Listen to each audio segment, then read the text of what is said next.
Hello, everyone. Welcome to this week's episode of Market Talk. Our guests today are Andrew Fordyce, who is the MD of Croydon-based distributor IFSE, and we have Brian Lavelle, who is the UK and Ireland sales manager of Culimat. So welcome both. Thank you for joining us. Thanks for having us. Excellent stuff. I'm going to start off with Andrew, because IFSE actually came into this year off the back of like a record turnover level. You guys had broken into the double figures in millions, first of all. Obviously, this year has not gone to plan for anyone, but did that kind of solid foundation stand you in good stead for everything that's gone on this year? It did help us a lot because what it meant was we had a good bank of orders and we needed to get those installed and invoiced during the lockdown period. That had lots of challenges because building sites in London in particular weren't applying any COVID or social distancing standards. So eventually we managed to get them installed, but it did give us cash flow during that important lockdown period. And it meant we could keep the office open and keep trading. Excellent stuff. And because I've seen on social media, you guys have still been working on quite a lot of projects. So has that changed? What extra measures have you had to put into place to actually carry on and work on the number of projects you are? Now, that's a very interesting question. I mean, if you'd asked me back in the middle of the lockdown, I was seriously concerned because nobody could tell what was going to happen when we started to return to normal. Actually, what has happened is we've gone through a major marketing effort that's introduced new customers into our portfolio. And at the moment, my sales team and my design team are the busiest they've ever been. I mean, it's just flat out. Whether this current wave of lockdowns will affect us or not, I don't really know, but there's no sign of it as yet. We don't do very much work in high street restaurants or chain restaurants, so we're not really affected by what the government's doing on the high street. We're in other market areas, which has been a blessing under the circumstances. Yeah, I was going to ask you that, Andrew. I know you're present in a number of sectors. Presumably that has helped in some way, has it? That diversification? Yeah, absolutely. Yes, it's been really helpful to us. I mean, one of our major sectors has and always has been the business and industry catering sector. Now, at the moment, all of our clients there are trying to get their own heads around what the new normal is, because if you were feeding customers 5 days a week, and that was what your contract was to do, so many companies, ourselves included, are moving to probably 3 days a week in the office and 2 days working from home using Teams and Zoom for communication. That brings a whole new structure into the finances of that package. So they've had a hell of a lot of work, and I feel extremely sorry for them actually with what they've all had to go through over the last few months. So we've looked at other areas that are not so related to what's going on in business and industry, and that has been very fruitful for us. We've done a really big marketing effort to ensure that we're spread across the industry, but having a spread anyway at the moment is very important. Sure, yeah, okay. And Brian, we'll bring you into the conversation here. You've become a bit of a social media star during the pandemic. You've been very, very active on Twitter and lots of videos. Tell us a bit about that to start off with. Well, I'm no Steven Spielberg anyway, that's for sure. But yeah, you know, at the beginning of lockdown, we were all thrust into this, you know, isolation, you know, not able to social interact with anybody. You know, all, you know, people were put on furlough. At the very early stages, and of course I was early into my role at Culimat, you know, started in January with them. So, you know, COVID couldn't have come at a worse time. So to get a reach to people who were, you know, either on furlough or just to keep them educated with the products that I was representing, I had to get creative, or I felt I needed to get creative. And I actually took, you know, some of the inspiration from the US property market, where they, you know, do something very similar, where they're, you know, they're in the property and go through different rooms. And I thought, yeah, we could bring some of that to the UK, but around food service equipment. And they said the rest is history. You know, we've done, I don't know, 24 videos without any makeup. God, I wish we had a makeup artist. But no, I felt, you know, we needed to touch, you know, as many laptops as possible while people were off. And thankfully, that that hard work has paid off. You know, when people started to come off furlough, my phone was ringing, and emails were coming through, whereas before that they just weren't. So yeah, I'm delighted we managed to do so much time. Great stuff, Brian. We appreciate your efforts. Very entertaining videos.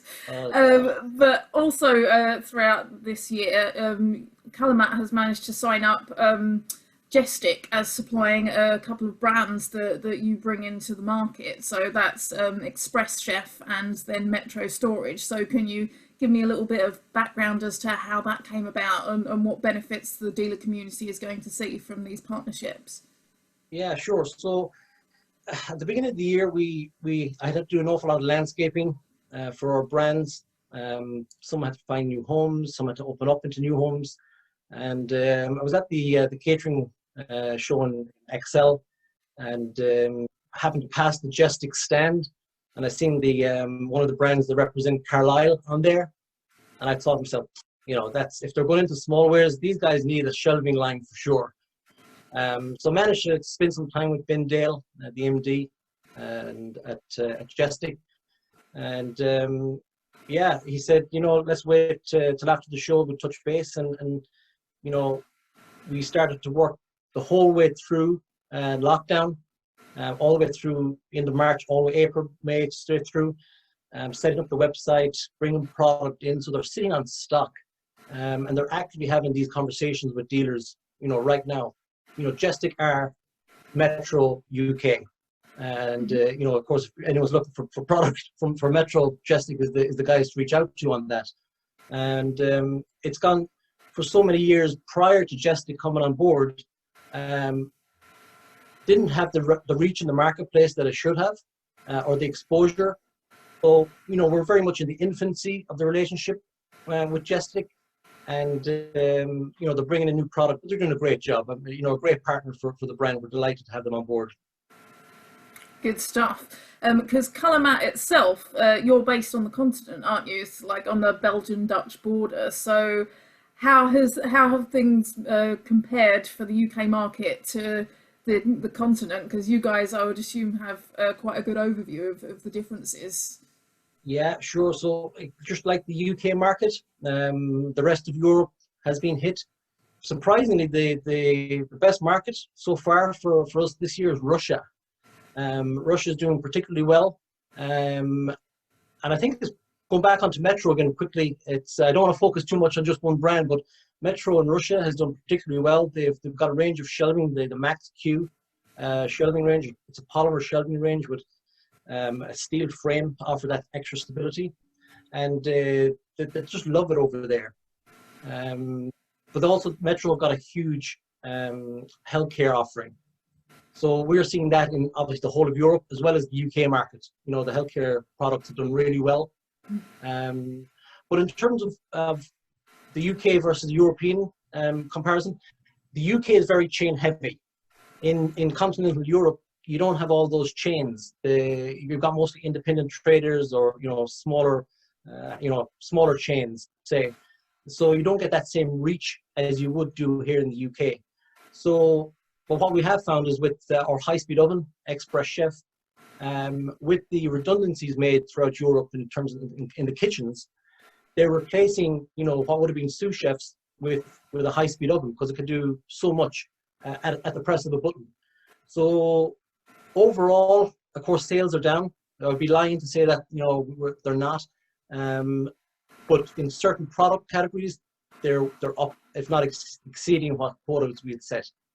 So the outlook is bright. But again, with the second wave already in Europe, each country is taking a hit at a different time. So by the time one goes in, the other one's coming out, and it's like a revolving door right now. Yeah. It's got to stay calm. I think it's the thing to do. Stay patient. Andrew, coming back to you, Brian obviously mentioned the healthcare sector there, and I know you do some work in that sector as well, and here in the UK. Yeah. I think this week there has been a big report out advising the government that, you know, that there needs to be greater investment in terms of hospital kitchens and ward kitchens, and that's expected to you know, lead to various upgrade projects in the years ahead. What is your experience of that market, and do you feel that report has come at the right time? I think the report has come at the right time, but it's going to take quite a long time before the funding comes through to actually do this work. There'll be a lot of discussion at government level, but it's very refreshing to see, because it certainly, that market needs the attention and needs the money spending in it that's there. So if we're looking at, say, a couple of years hence to actually do project work, yes, I think that's very positive. Yeah, and there seems to be a clear correlation as well from what's come out in that report between the equipment, the nutrition, the menus, and really that 24/7 service that now needs to be provided in a hospital environment. That's absolutely right. I mean, I still go into hospital kitchens and see giant boiling pans like we used to see 50 years ago. Out in the rest of industry, they're not used at all. They've been completely replaced by combis. So they do need to have a really major rethink about what they're doing. And to be honest, I don't think I've been in any hospital and ever had decent food in there. Doesn't matter whether it's a Bupa hospital, an NHS hospital, or I was recently I broke my leg while I was in the States, and the food there was just as bad as it is here, in fact, possibly worse. So yes, there's an awful lot of work to be done there. And it is very much about the nutrition. I mean, once you start using boiling pans, you're boiling all the goodness out of what you're serving. That needs to change in the current market. Sure. So, Andrew, have you seen any particular trends towards types of equipment or types of designs, especially in response to Corona, or is it not going to be a long-term thing that's going to impact commercial kitchen design? I think on the design front, when we design something, we expect it to last 7 to 10 years with some sort of refresh in the middle to change the marketing perspective. At the minute, we're putting in demountable COVID screens so that once this epidemic is over, those screens can be taken off the counters. We are doing some things that are specifically COVID related that we'll continue on through designs in other areas. But we have invested a lot of time in working out what a COVID design really is, looking at things like hot boxes and cold boxes to pick up meals so you don't have to come into the restaurant, because some of the large sites that we use at the moment, if they space out the seating to take into account COVID requirements, they might drop from 200 seats to less than 100. So actually they can't accommodate all of the workforce in there. So there needs to be an alternative to take away. And I think with things like Iverio coming on, which is a method of holding food at pasteurization temperature for very long periods, that's definitely going to be a boon. And that works very well with a hotbox system. So yes, there are some significant changes there. And as is always the case, the size of kitchens is constantly reducing. You know, I'm coming to the end of my career now, but when I started, kitchens were massive things where there were sort of 40 chefs running about in them. You don't see that anymore because the equipment has become a lot more efficient. I think that's the next stage. We're moving on to Iverio. We're moving on to high-speed ovens, as Brian was saying, and equipment that can do a lot more. It's a lot more versatile, so it's not just a one-trick pony. In a way, it's a shame that it can replace a sous chef, but I do understand that that's the way the market's going. Yeah, absolutely. So Brian, coming back to you, have you seen a similar type of thing? Are more operators wanting this kind of multifunctional equipment in a smaller footprint, essentially? I think with a lot of the brands that we represent, wouldn't really fall into that category. What we have seen is a demand in product, and particularly in the UK healthcare market, for products that reduce touch points. So, for example, dispensers is a big one. There's a new product out from Server, the Touchless Express. That's going to do really well. It gets rid of all your condiments. So we're quite pleased to have that on board. One of the big products actually that we've seen in the UK market this year, especially the healthcare sector, is the KSUV knife and PPE sterilizer from Edland. We've seen all of last year's quota, during lockdown reach. So that product did particularly well for us. We're quite pleased with that. But in terms of other heavy kit to reduce that, No, it wouldn't really fall into our bag at all. It's more a tabletop type product. Sure. And Brian, what's 2021 shaping up like for you in terms of product development? Is it a big year in terms of new launches, or have things slowed down on that front for the time being? No, we've got a bumper year next year of a new product. We've got a new development coming out on the Express Chef. Can't say much more on it. I'd love to be able to shout a bit more while I got the opportunity. But we've really been pushing the ACP high-speed oven. You know, we did a trial recently against the competition in a bakery chain. You know, where we won the order in the end, and it was all to do with the innovation behind the current model. The step up that's coming on the high-speed oven is going to be something else. We're really looking forward to bring that out. What else have we got in terms of innovation? One of our other manufacturer suppliers, Rosetto. So they're always working on sneeze guards and booth dividers, and they're constantly developing their range as well. So we've seen quite a lot of business in the business and industry sector for their product. It's a premium product, so it's set well there. In terms of innovation, one of the products that we're really excited about that we haven't done as much with this year because of lockdown is the T&S Water Watch. So that product, it monitors the flow of water into an operation, and it detects leaks live. So, for example, it can give you a calculation of how much your toilet is using versus your pre-rinse unit. Yeah, it's such a clever system, and it sends automatic updates via Wi-Fi to an application on your phone. So that's something that we're going to be pushing really hard in 2021. We've got it on trial, thankfully, with a UK casual dining group and with an Irish retailer. So we're just waiting for all those stats to come back before we really push it out. But watch out for next year. It's full of new product. Sure, yeah, sounds good. And talking about trials, you know, they're obviously a very important aspect of a supplier or manufacturer getting a product into the marketplace. Has it become harder, or is it harder at the moment for you to get products put into a live environment? No, actually the complete opposite. We can't get enough product to give to the operator to test.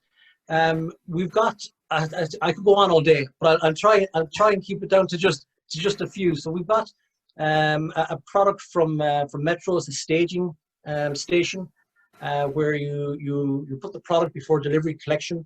And again, the sales of that peaked, and Jessica just come on board when we launched that. But that obviously went through testing trials beforehand. I'm just trying to think what other ones we've got that we've put through. Obviously the high-speed ovens, we've got a good dozen on trial in the UK right now. So there'll be no, as long as the customer is looking for that solution, you know, we're happy to supply the product. Yeah. Good stuff. Andrew, coming back to you now, I know that Kim Chapman, your sales director, he retired fairly recently, though I hasten to add that this wasn't due to the pandemic, it was planned.